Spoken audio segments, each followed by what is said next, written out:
Vamos abrir nossas Bíblias. Hoje, terça-feira, 1 Reis, capítulo 15, versículo 1.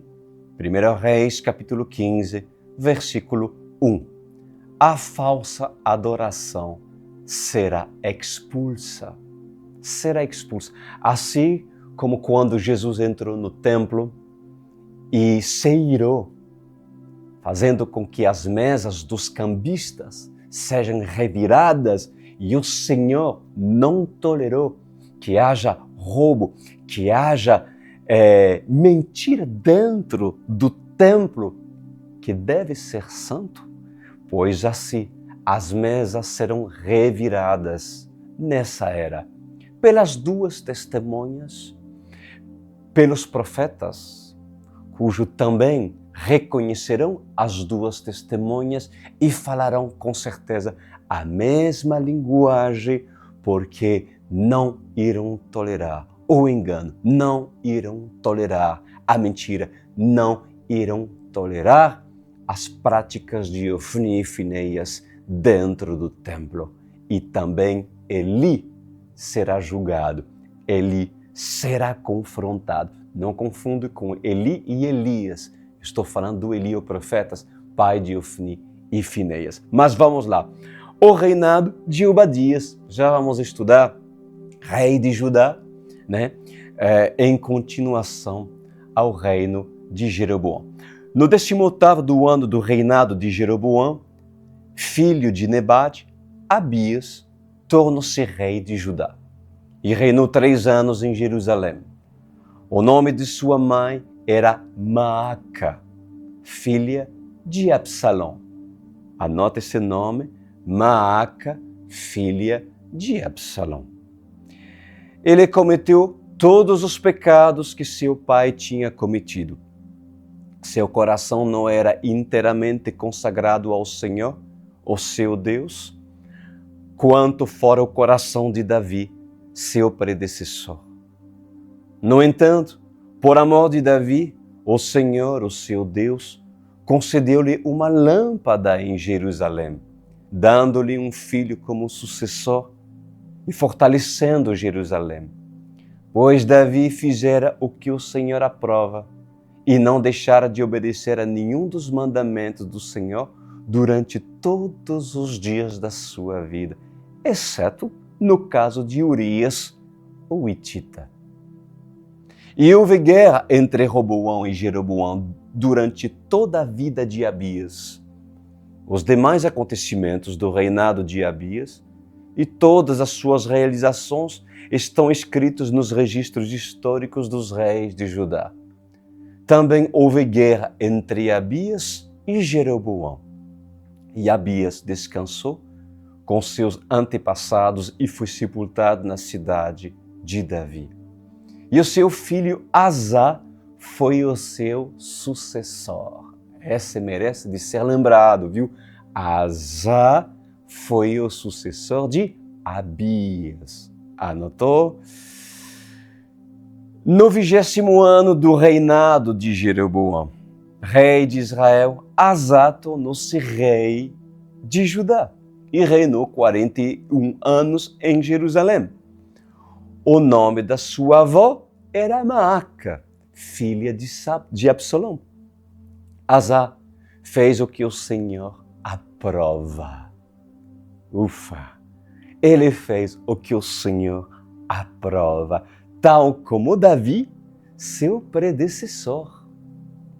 Que tremendo, né, gente? Expulsou do país os prostitutos culturais e se desfez de todos os ídolos que seu pai havia feito. Chegou até a depor sua avó Maaca na posição de rainha-mãe, pois ela havia feito um poste sagrado repugnante. Azá derrubou o poste e o queimou no Vale do Cedrão. Embora os altares idólatras não tenham sido eliminados, o coração de Azá foi totalmente dedicado ao Senhor durante toda a sua vida. Ele trouxe para o templo do Senhor a prata, o ouro e os utensílios que ele, seu pai, havia consagrado. Houve guerra entre Asa e Baasa, rei de Israel, durante todo o reinado deles. Baasa, rei de Israel, invadiu Judá e fortificou Ramá para que ninguém pudesse entrar, nem sair do território de Asa, rei de Judá. Então Asa ajuntou a prata e o ouro que haviam sobrado do tesouro do templo do Senhor e do seu próprio palácio.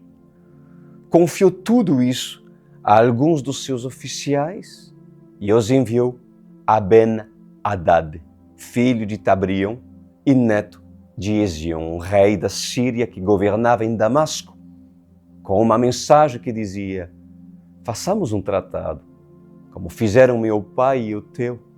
Estou te enviando como presente prata e ouro, disse Asa, né?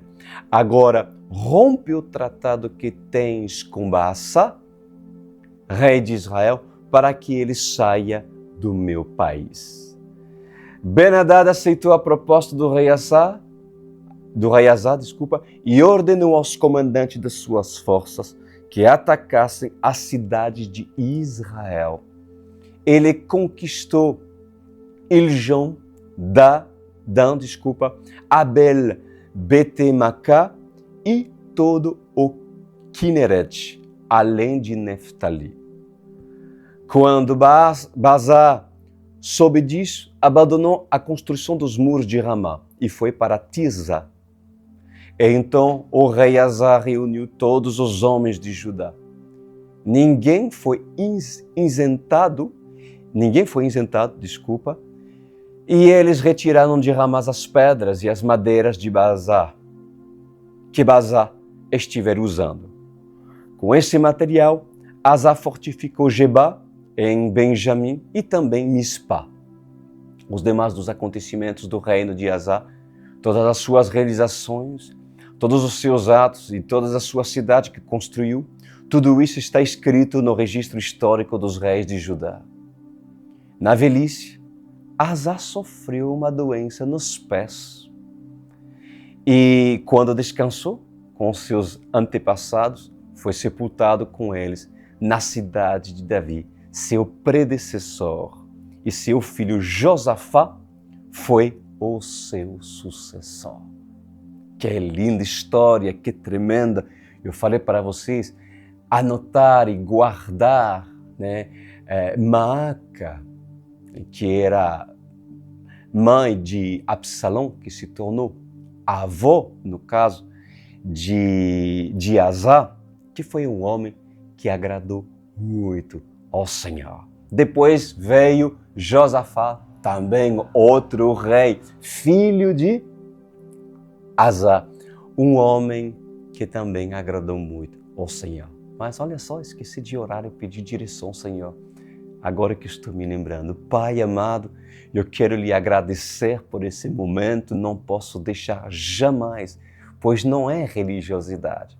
Eu sei que sempre o Senhor está comigo, mas sempre é necessário incluir o Eterno, para que essa leitura e essas profecias que serão ministradas, lançadas sobre essa nação, sobre todos aqueles que precisam ouvir, pois possam ser alcançadas e direcionadas por Ti.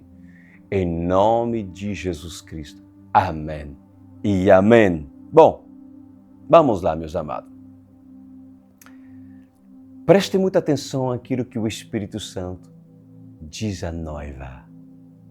Foquem a mensagem do Eterno.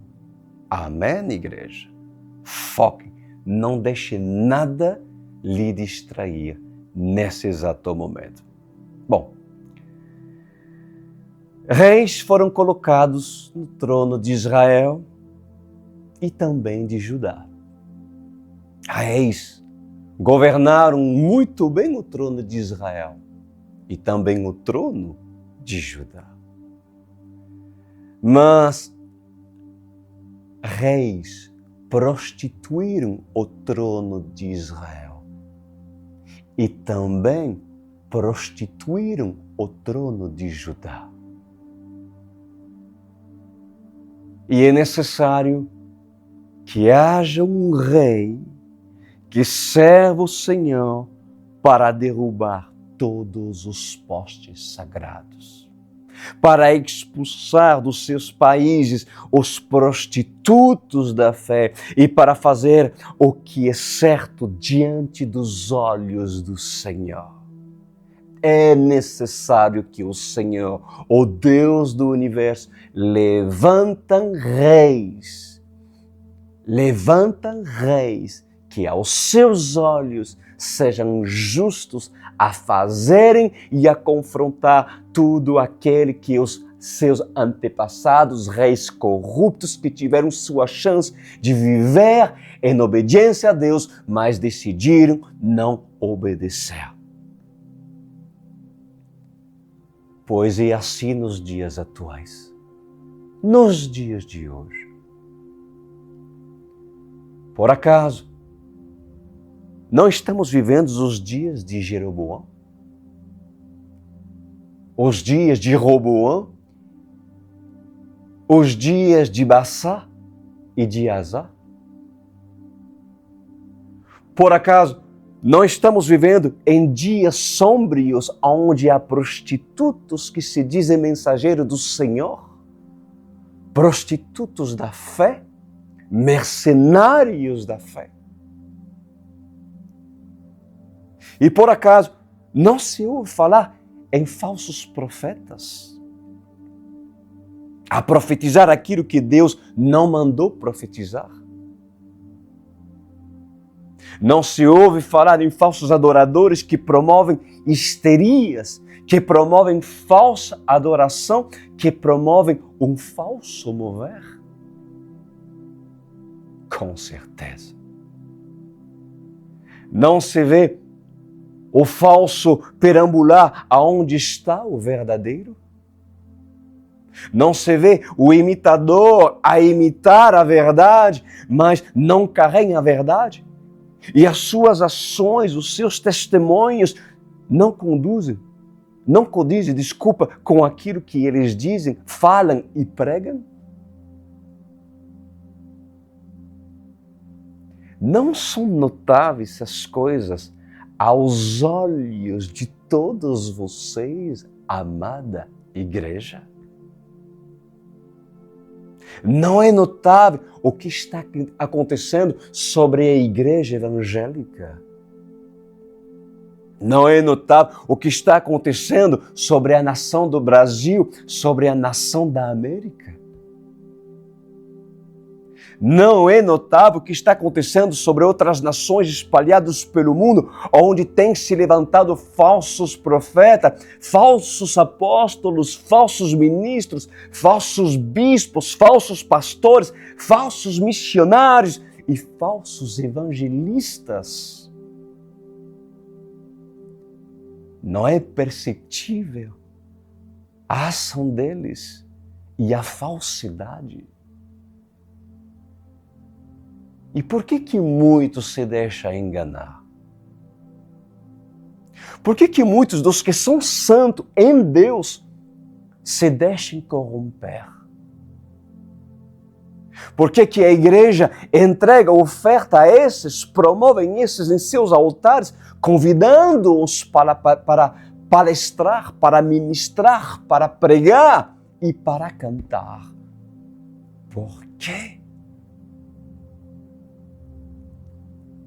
Pois assim diz o Senhor dos exércitos, amada noiva, e também aquela que não é noiva. Há uma advertência contra a igreja dos últimos dias.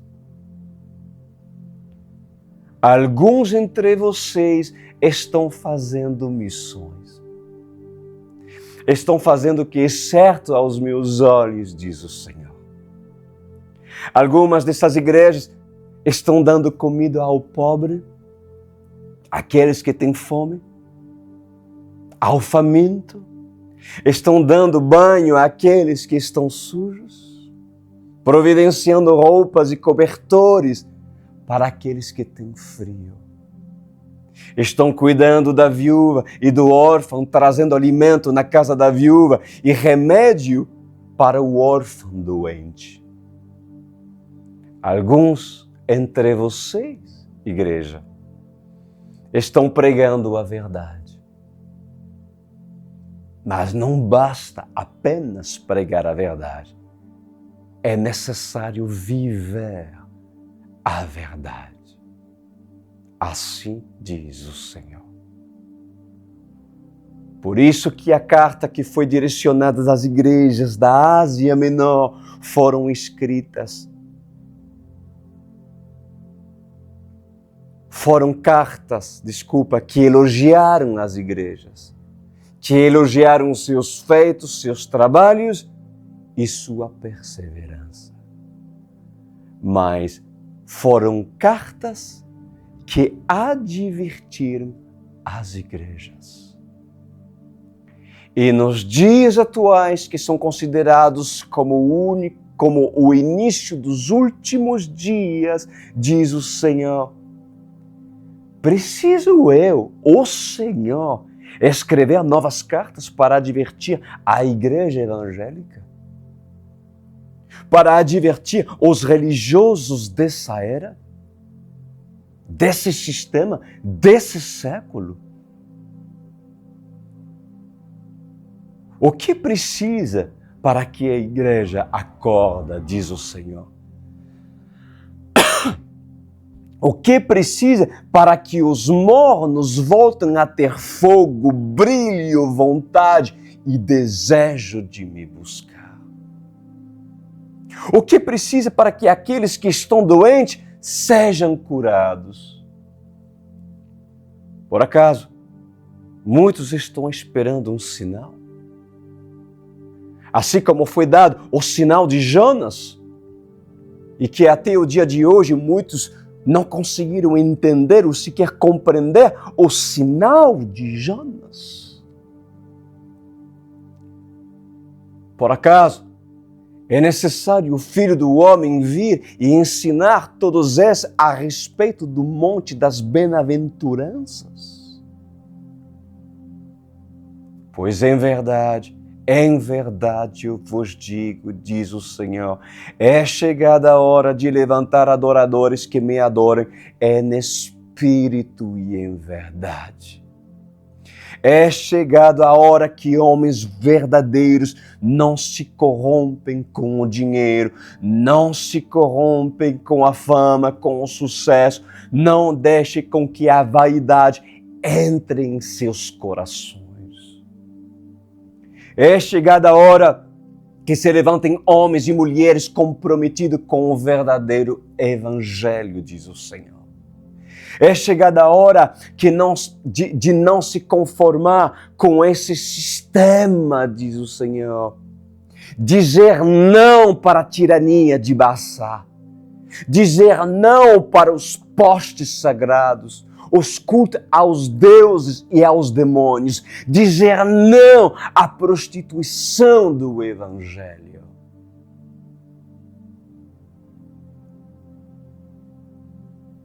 Prostituíram Jerusalém, diz o Senhor.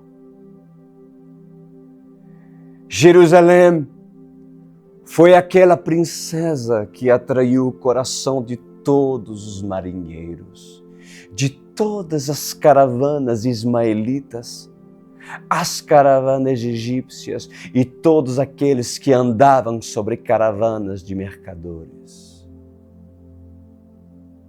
Assim continua dizendo o Senhor, Jerusalém foi aquela que atraiu os olhos dos romanos.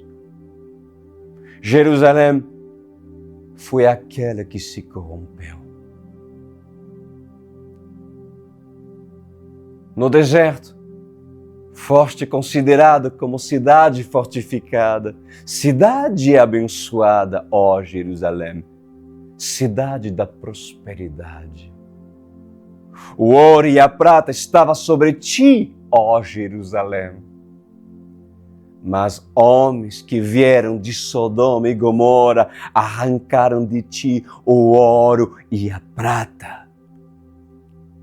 Aqueles que nasceram em Corazim e Cafarnaum arrancaram de ti todo o alimento dos teus armazéns, Jerusalém.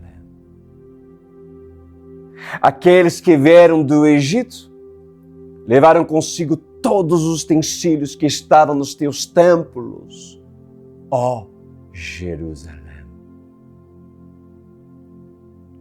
E aqueles que pertenciam à Babilônia queimaram os teus muros, Jerusalém. Assim diz o Senhor dos Exércitos. Jerusalém se tornou o centro do prostíbulo. Jerusalém se tornou a casa da luz vermelha, a casa da prostituição, a casa da prostituta. E a mulher diz à besta: no momento certo, eu me assentarei sobre ti, ó besta. E a besta diz à mulher: venha logo, monta-me, que todos os reis da terra, príncipes e governantes, vejam você sentada sobre mim. Jerusalém se corrompeu com a religiosidade e com a política, diz o Senhor. Jerusalém se corrompeu com o pecado.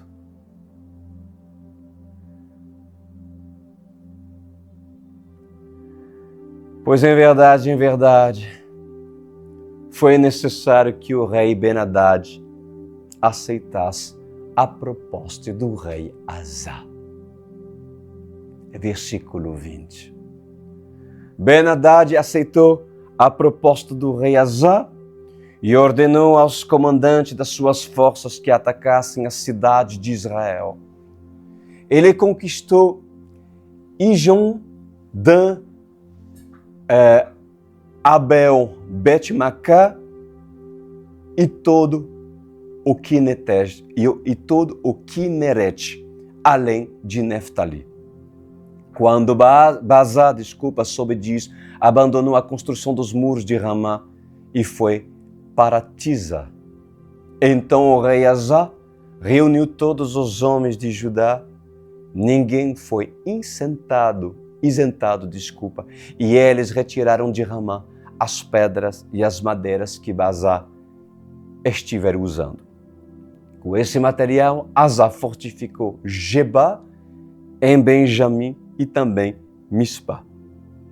Os demais dos acontecimentos do reinado de Asa, todas as suas realizações, todos os seus atos e todas as cidades que construiu, tudo isso está escrito nos registros históricos dos reis de Judá. Na velhice, Asa sofreu uma doença nos pés. Amada igreja, antes de Asa sofrer essa doença, repara uma coisa muito importante, que Asa destituiu a rainha mãe. Aquilo que ela fazia, a rainha mãe, de abominável diante dos olhos de Deus, mesmo que a rainha mãe, porque era uma rainha má, com certeza, que era mãe de Absalão, embora ser uma pessoa da própria família, Asa não deixou passar. Ele a destituiu do poder, da influência que ela estava dando dentro do reinado. Não permitiu. Agora, o que pode ser uma rainha mãe no contexto dos dias de hoje? A rainha mãe pode ser a simbologia da idolatria, pode ser a simbologia do pecado, dos usos e costumes, aquela que promove a idolatria, aquela que promove usos e costumes, aquela que promove a aceitação dos postes sagrados, aquela que pede, faz para Azerá um poste sagrado. Mesmo sendo filha de quem era e neta de quem era a rainha mãe, Maaca contribuiu para a propagação da idolatria. Era ela que alimentava os sacerdotes de Baal dentro de Jerusalém, amada igreja. Olha isso, a influência, o joio que essa mulher era dentro do reinado de Judá. E o que é alimentar o sacerdote de Baal dentro de Jerusalém? É alimentar o pecado, alimentar a ambição, é alimentar a inveja, alimentar a prostituição. É tudo aquilo que vem alimentando o adultério, a mentira, a falsa profecia, alimentar tudo que é detestável aos olhos do Senhor. Pois tudo aquilo a rainha mãe fazia. Ela fazia isso. Pois assim diz o Senhor dos Exércitos, nessa noite, quem tem ouvidos para ouvir, ouça. Nesses últimos dias, diz o Senhor, pessoas de idades, considerados pastores e teólogos dessa nação, que são respeitados e condecorados como mentores do Evangelho, diz o Senhor. Presidentes de grandes igrejas no Brasil, escritores de best-seller, homens respeitados por causa das suas teologias, serão confrontadas pelos Asa dessa era. Por acaso, teria um Asa disposto a destituir esses que são considerados como rainha-mãe dos seus postos, de confrontar a sua idolatria, de confrontar as suas mornidão, de confrontar a sua promiscuidade, a sua aceitação ao pecado, tolerância ao pecado, de fazer das suas igrejas tronos de Satanás. Para muitos, confrontar um teólogo ou um homem, uma pessoa de renome, é totalmente loucura. Afinal, aquele senhor ou aquela senhora tem muitos seguidores. Suas igrejas são grandes, pastor. Como dizer não para eles? Pois em verdade, o Senhor está separando profetas para se ajuntarem com as duas testemunhas nos dias finais. O Senhor está separando santos, homens e mulheres santificados pela palavra de Deus, pessoas que não se misturam com o opróbrio, que não se misturam com o pecado, com a sujeira, que não sejam políticos e que não sejam vaidosos. O Senhor, assim diz o Senhor, está chamando homens e mulheres que olhem para o sistema e para o governo da rainha mãe Maaca e avaliando, esses dizem: como estamos sendo persuadidos pela pela religiosidade desta velha? Como estamos sendo persuadidos pela religiosidade dessa múmia morta-viva? Pois é assim que o engano da falsa profetisa de Tiatira age dentro dessas igrejas. Assim é o engano e o veneno do cálice da prostituta que foi dado para as igrejas evangélicas nesses últimos dias. Assim é o engano e a revolta aos olhos do Senhor, pois assim diz o Senhor: eu me revolto contra todos aqueles que bebem e que têm prazer de beber o cálice da sua prostituição.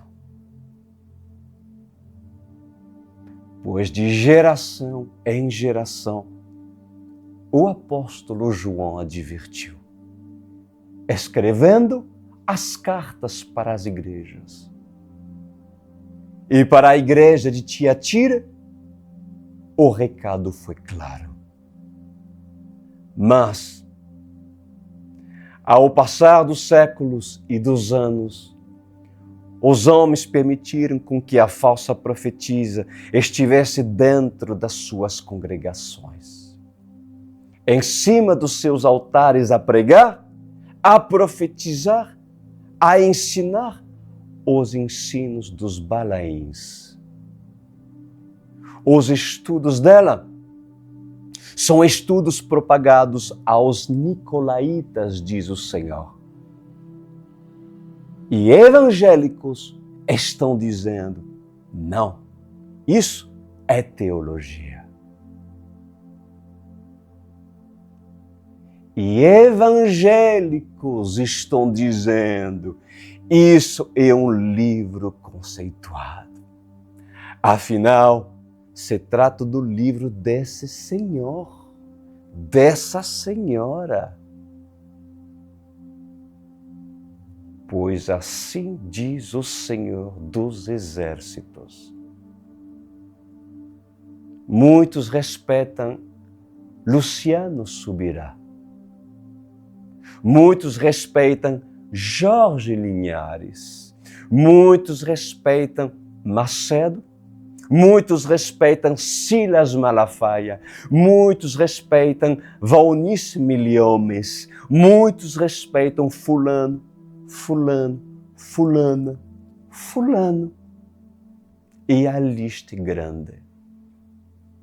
Pois para mim, diz o Senhor, são esses representantes da rainha mãe Macá.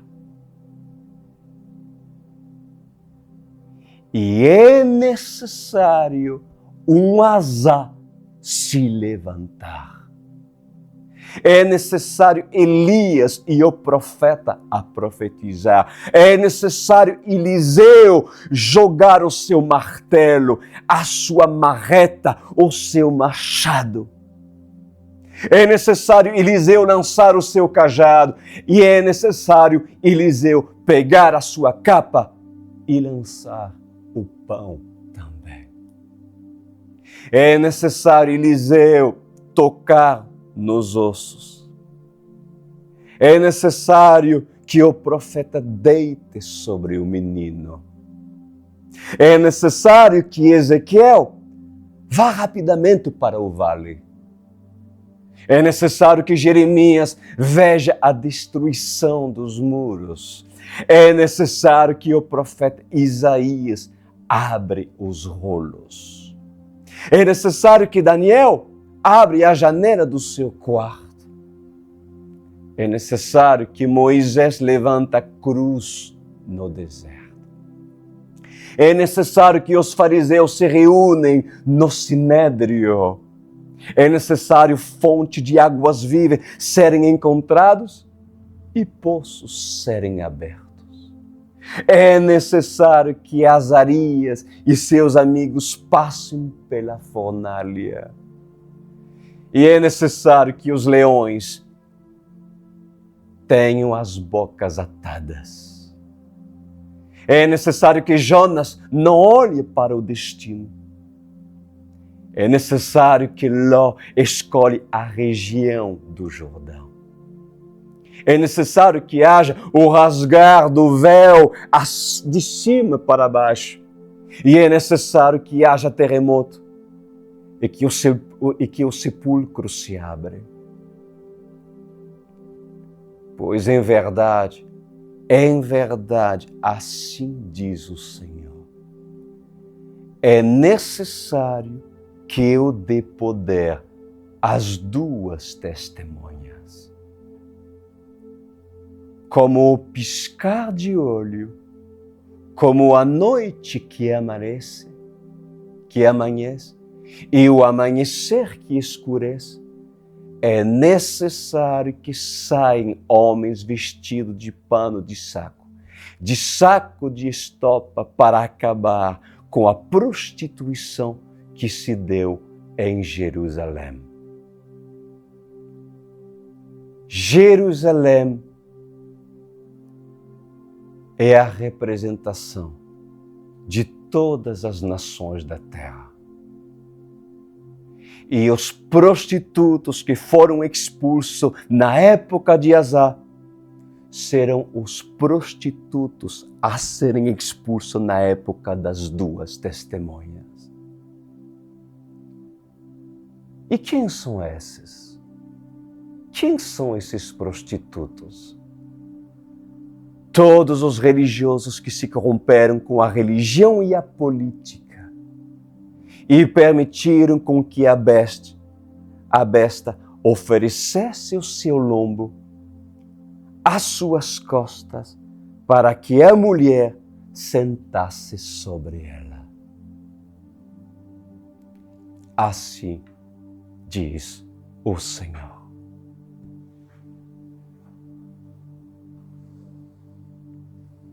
Preparem-se, falsos profetas. Preparem-se, falsos mestres.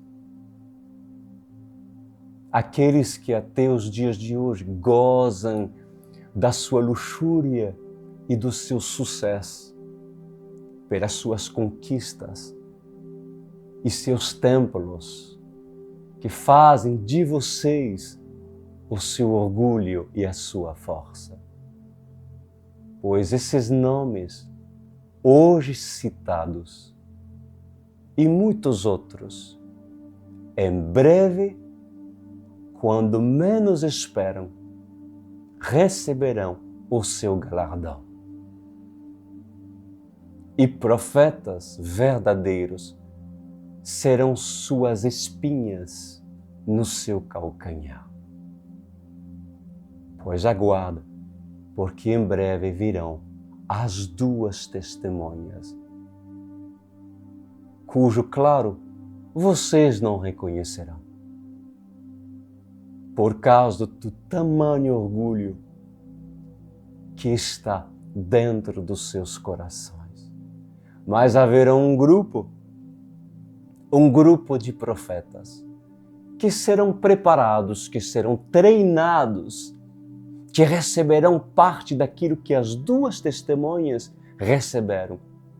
E assim, como a barba de Arão, como sobre a cabeça de Arão, cujo recebe o óleo a percorrer sobre todo o seu corpo, pois aquilo que descerá das barbas das duas testemunhas também recairá sobre os profetas, que entenderão e reconhecerão as duas testemunhas, Elias e Eliseu.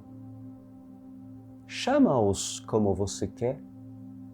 Afinal, são dois profetas levantados pelo Eterno, que não permitirão dois Azar, que irão fazer aquilo que é certo antes da vinda do Messias, mas que não permitirão os feitos da rainha mãe. mesmo sendo avó, mesmo sendo respeitado entre muitos políticos, pelo seu carisma, pelos seus feitos e por ser uma anciã ou um ancião. Asa não terá piedade pelo que Eli fez do templo e pelo que a rainha mãe Macá fez nessa geração. Pai, que essas palavras e que essas profecias que saíram da minha boca e foram registradas nessa noite, venha se cumprir e que tudo aquilo que foi falado, vindo de Ti, Adonai, venha a ser lembradas no dia que elas acontecerão. Eu lhe agradeço por aquecer, ativar a unção profética daqueles que se abrigam nesse ministério, dos profetas que o Senhor está levantando através das nações cujas aqui estão representadas. Obrigado, Senhor, por tudo aquilo que o Senhor está fazendo nessa era presente e já nos dias da manhã. Obrigado, porque está se acabando as suas misericórdias. É hora do Senhor se irá sobre todos aqueles que brincam com o Evangelho e brincam de serem crentes. Amém e amém. Glória a Deus. Há amor nessas palavras. Um Davi que Davi defenderá os assuntos do rei. Um Asa que é Asa não vai ficar calado por fazer tudo o que fez de bom, assim como seu antepassado Davi, é porque realmente não permitiu que o maldito, o opróbrio, o mentiroso, o falso seja propagado no seu reinado. Consegue entender? Consegues tu ver amor naquilo? Isso é o verdadeiro amor. Quem ama o Senhor defende os assuntos do Rei. Esses são dignos de confiança. E que tu, que queres ser fiel, seja pois tu também assim. Contigo mesmo e dentro da sua casa, sua cidade e seu país. Amém, queridos? Glória a Deus. Amados, vocês que estão em outro país, vocês que estão em outra igreja, mas que de repente sinta o seu coração ferver devido a essas palavras cujo Senhor profetizou, usando apenas o seu emissário, o seu mensageiro para falar e reproduzir aquilo que vem do Senhor. Pois eu te digo para vocês, o seu lugar é na OC, na Online World Church. O seu lugar é se ajuntar conosco, para assim fazer com que o Senhor venha lhe preparar tu e tua casa, a fim de sair da caverna de Adulão para reinar em Jerusalém. O que isso significa? Significa que no tempo determinado, o Senhor vai apresentar sua vida, vai apresentar seus frutos numa geração tão desviada, tão perdida. E não se preocupa, pois há mais 7.000 que não se corromperam, que não se prostraram diante de Baal. Há Davi, há Daniéis na Babilônia. Se você é aquele que deseja não se corromper na Babilônia, então faça o seu cadastro. Eu te aguardo. Como fazer? Vocês estão vendo o QR Code aqui apresentado. Você pode aproximar seu celular e faça o seu cadastro. Vamos lá. É vontade de Deus você se juntar a nós. Ah, mas pastor Cris, eu tenho uma religião e ali. O que é mais importante para ti? Os usos e costumes, a tua religião, os teus ensinamentos ensinados de Macá, pela rainha mãe? Ou estás disposto a aprender tudo e ser um azar, se necessário, a reformar o que deves reformar, mas aprender da palavra do Senhor e seguir verdadeiros profetas que colocam os espíritos à prova, maduros e preparados? Então faça tu o teu cadastro e eu te aguardo. Serei certamente o primeiro a ler o seu cadastro e entraremos em contato contigo.